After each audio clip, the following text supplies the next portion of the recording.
So if you're trying to get into cybersecurity, there's a piece of advice I swear no one else talks about on this app, and it's probably one of the most important. And it's a huge mistake that I made that almost ruined my entire cybersecurity career. And that advice is to know what you want to get into when you're going into cybersecurity. What role do you actually want to do? So many people just say, "Oh, I'm just gonna go into cybersecurity," or they see a bootcamp online that prepares them to do cybersecurity. But what does that actually mean? What role are you actually going to do in cybersecurity? Because you can be a cybersecurity analyst, you can be a pen tester, blue team, red team, you can do application security, incident response. There's so many different roles, but which one are you actually going to do? And the issue is a lot of people kind of wait until, oh, I'm going to wait until I'm in the field to actually, figure out what role I want to do. I can worry about the specifics later, but don't do that. Figure out what role you actually want to do before you start studying, before you go into everything, because that's going to determine a lot of what you spend your time on.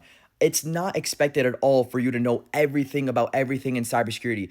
It's literally impossible. So if you want to go into cybersecurity, think about, okay, I want to do red teaming. Maybe I should learn about these tooling. Maybe I should learn about these security concepts.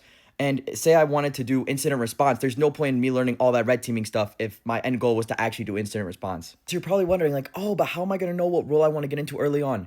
Literally Google, YouTube, look up what people in these roles actually do. There's so many people online who are already in these fields and they can kind of tell you what you have to know, how hard is it. Like for example, GRC is kind of known to be one of the less technical parts of cybersecurity, while security engineering is one of the hardest roles, but it also pays the most. So there's so many different roles you can get into and so many things you can learn online before you get into it to not waste your time in studying a role that you don't even want to do in the end. So hopefully this helps you guys, and follow if you want more cybersecurity advice.